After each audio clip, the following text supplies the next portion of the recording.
The Kappa. You're walking near a river in Japan, maybe enjoying the cherry blossoms. The water looks calm, peaceful. But then you hear a splash, or maybe you see a strange green hand reaching out from the depths. This isn't just a mischievous spirit. This is a Kappa, one of Japan's most famous and unsettling mythical creatures. Kappas are often described as turtle-like humanoids with scaly skin, webbed hands and feet, and a beak for a mouth. But their most distinctive feature is a plate-like indentation on their head called a sara, which holds water. This water is their source of power. As long as it's full, they're incredibly strong. If it spills, they become weak. Legend says Kappas love cucumbers. Seriously, they'll trade favors for them. But they also love pulling people, especially children, into the water to drown them. Or worse, to steal their shirikodama, a mythical ball said to contain the soul and vital organs, located in the anus. Yeah, it gets weird. The folklore surrounding Kappas isn't just spooky stories. It served a practical purpose. These tales were told to warn children about the dangers of deep rivers and to teach them respect for natural waterways. The warnings were clear. Always bow politely if you encounter a Kappa, because if they return the bow, the water in their sara spills, making them vulnerable. A clever escape strategy? Or just good manners? Either way, the Kappa reminds us that even the most bizarre legends often have a very human lesson hidden beneath the surface. The Yeti. You're trekking through the icy peaks of the Himalayas. The air is thin, the silence vast, and the only tracks in the snow belong to your climbing party. Or so you think. Then you spot it, a massive, ape-like footprint, far too big for any known animal.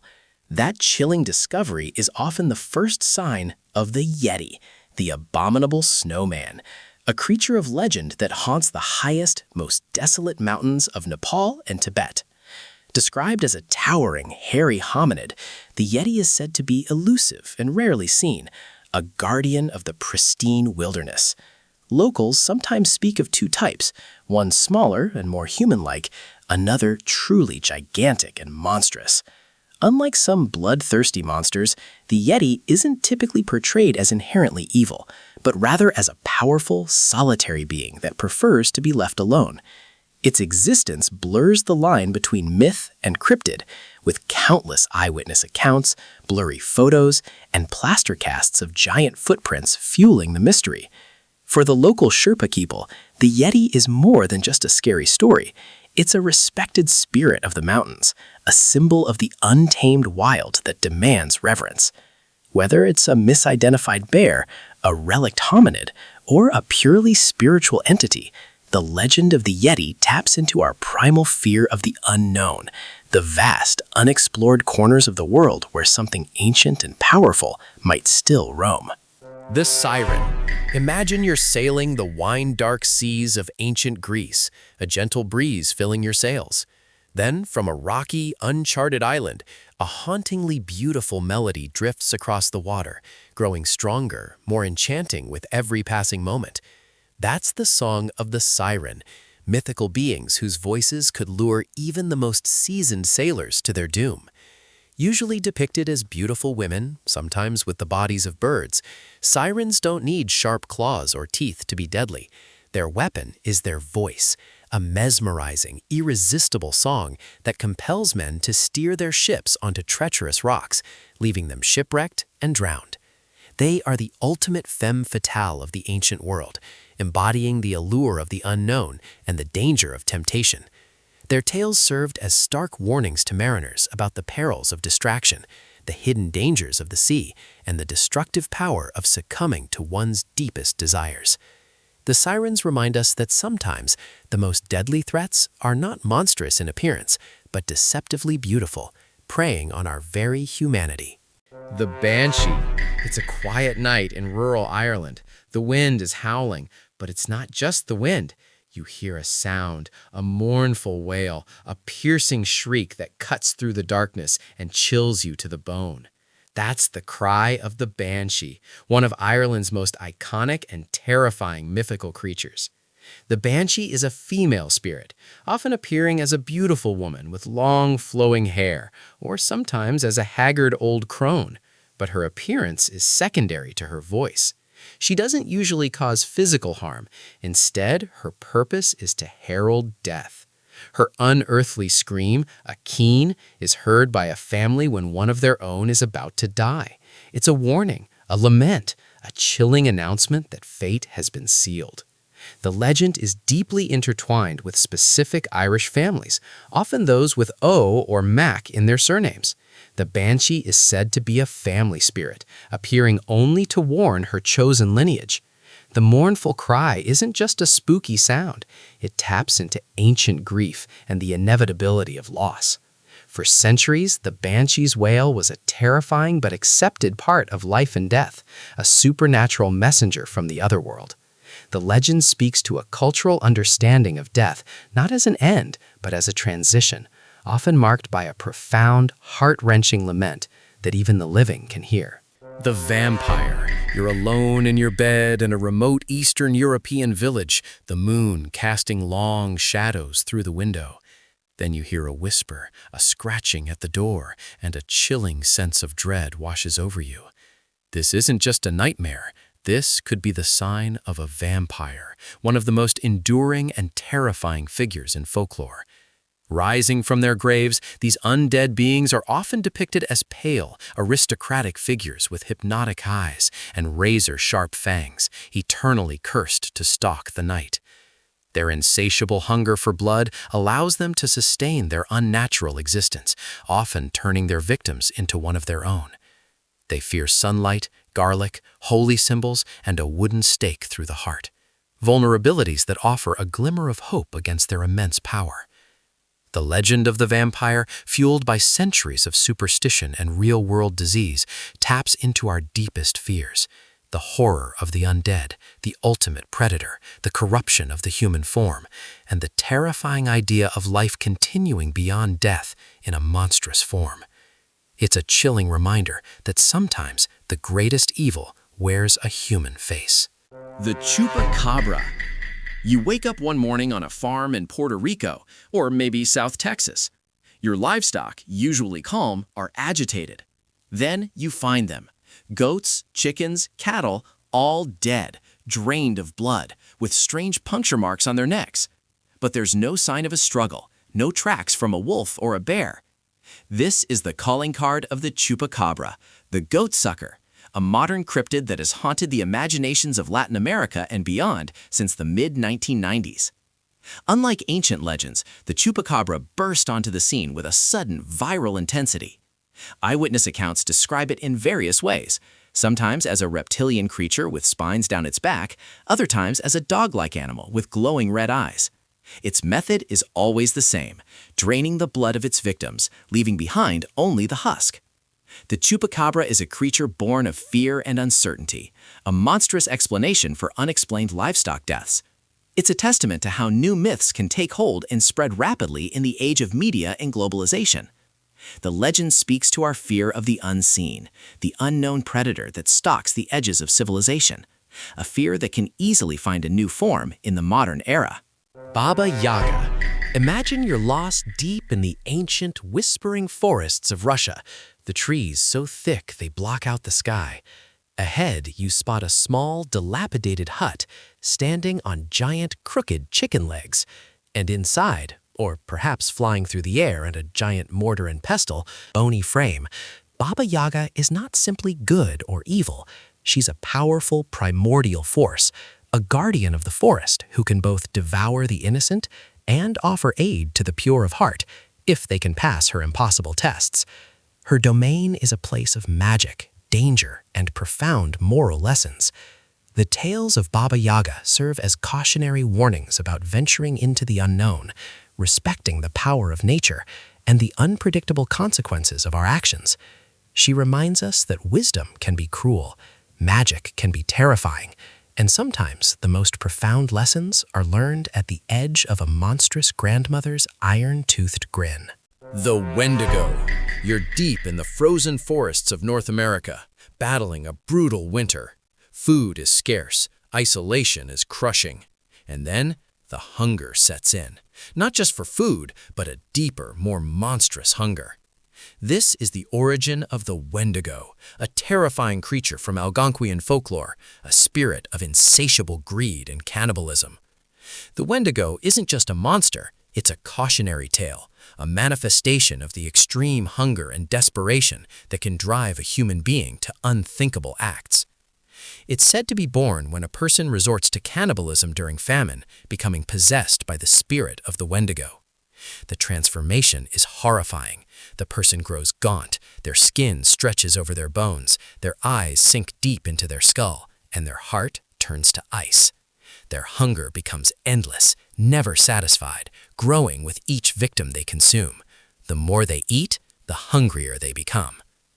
The Wendigo serves as a powerful metaphor for greed and excess, a warning against selfishness and the violation of communal taboos, especially cannibalism.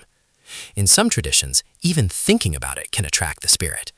It's a reminder that true monstrosity isn't just external, it can be born from within, when human beings allow their desires to consume them entirely. The Loch Ness Monster. You're gazing across the still, dark waters of a deep Scottish loch, the mist swirling around ancient castles and heather-covered hills. The silence is profound, but then a ripple, a disturbance far too large for any fish, breaks the surface. This is where legend says the Loch Ness Monster, affectionately known as Nessie, makes her home. For centuries, tales have persisted of a colossal, long-necked creature, often described as a plesiosaur-like beast dwelling in the murky depths of Loch Ness. Unlike fearsome predators, Nessie isn't typically seen as malevolent, but rather an elusive, ancient mystery, a relic from a prehistoric past that continues to evade capture. Countless expeditions, sonar scans, and blurry photographs have fueled the fascination, making Nessie one of the world's most famous cryptids. The legend of the Loch Ness Monster taps into our wonder for the undiscovered, the allure of the unknown hidden beneath the surface of our world, and the enduring human desire to prove that magic and mystery still exist, even in our scientific age. The dragon. Imagine you're a knight of old, standing before a towering mountain, smoke curling from its peak. You hear the deafening roar, feel the ground tremble, and then a colossal shadow passes overhead. You're facing a dragon, the most iconic and universally recognized mythical beast, particularly in European lore. These magnificent and terrifying creatures are often depicted as gigantic, scaly reptiles with leathery wings, razor claws, and the ability to breathe scorching fire. They symbolize immense power, primordial chaos, and insatiable greed, often guarding vast hoards of gold and jewels within their lairs. To slay a dragon was the ultimate act of heroism, a test of courage and strength against an overwhelming force of nature. While some cultures revered dragons as benevolent, the European tradition mostly cast them as formidable adversaries. The legend of the dragon, with its epic battles and awe-inspiring scale, speaks to our respect for overwhelming power, our fear of primal forces, and the enduring human struggle against formidable obstacles, reminding us that even in our modern world, we still seek to conquer the dragons in our lives. The werewolf. You're deep in the moonlit woods, the full moon casting an eerie glow through the trees. A twig snaps, a growl echoes in the darkness, and then a horrifying transformation unfolds before your eyes. A human contorting, bones cracking, fur erupting into a monstrous, bloodthirsty wolf. This is the werewolf, a creature born of ancient European folklore, cursed to shift between human and beast.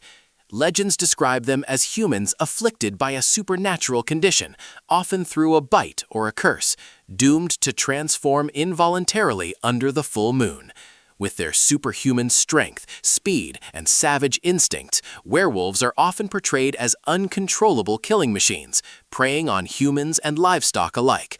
The lore of the werewolf taps into primal fears of the wild, of losing control, and the monstrous potential lurking within humanity itself. It's a chilling reminder of the thin veil between civilization and savagery and the terrifying consequences when the beast within takes over. The griffin. Imagine you're exploring an ancient, sun-baked landscape, the air shimmering with heat. Suddenly, from a towering cliff face, a majestic shadow sweeps across the ground, followed by the sight of a magnificent creature, a griffin, a regal beast with the body and hind legs of the lion and the head, wings, and talons of an eagle. Originating from the ancient Near East and prominent in Greek mythology, griffins are often depicted as fierce guardians of treasure and sacred places, embodying a powerful blend of earthly might and celestial grace. Unlike many other mythical beasts, griffins are typically seen as noble, courageous, and loyal, symbols of divine power and vigilance. Their piercing gaze and formidable claws make them formidable adversaries to those who would steal their hoarded gold or desecrate their territories. The legend of the griffin speaks to our fascination with hybrids, the awe inspired by nature's most powerful predators, and the enduring human desire for creatures that embody both strength and majesty, reminding us that even in fantasy, nobility can take a fearsome form. The Minotaur. You find yourself trapped within a dark, winding labyrinth, the walls closing in, the air thick with dread. Every turn leads to another, identical corridor. And then, from the depths, you hear a heavy, snorting breath, the stomp of a cloven hoof. You're in the domain of the Minotaur, a terrifying creature from Greek myth, a monstrous being with the body of a man and the head of a bull.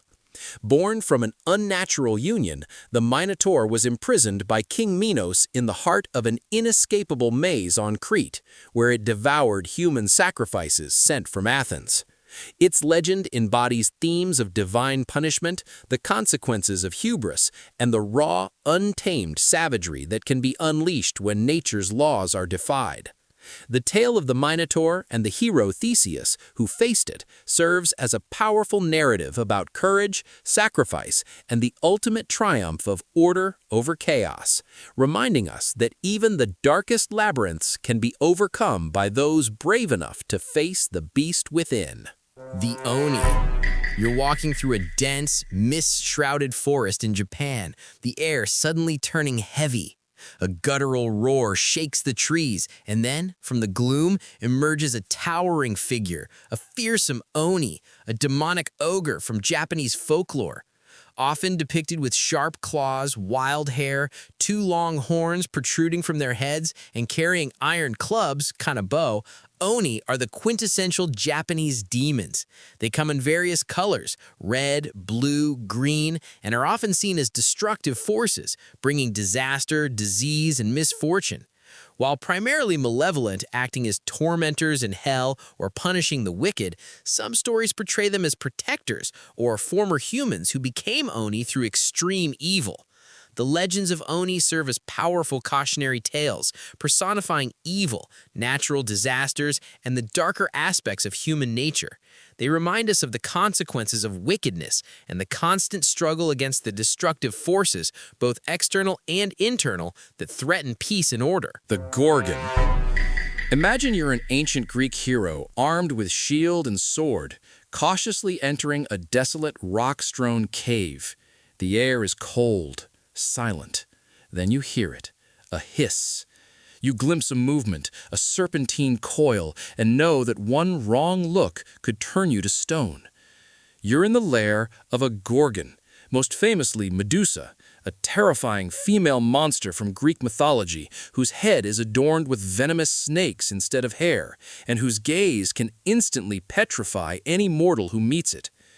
The Gorgons were monstrous sisters, embodying a primal fear of the monstrous feminine and the lethal power of the gaze. Medusa's story, often portrayed as a tragic curse, highlights themes of fate, injustice, and the ultimate triumph of heroism over overwhelming terror. The legend of the Gorgon reminds us that not all threats are fought with brute strength. Sometimes, the most dangerous adversaries require cunning, preparation, and the wisdom to know when not to look directly at what frightens us most. The Kraken.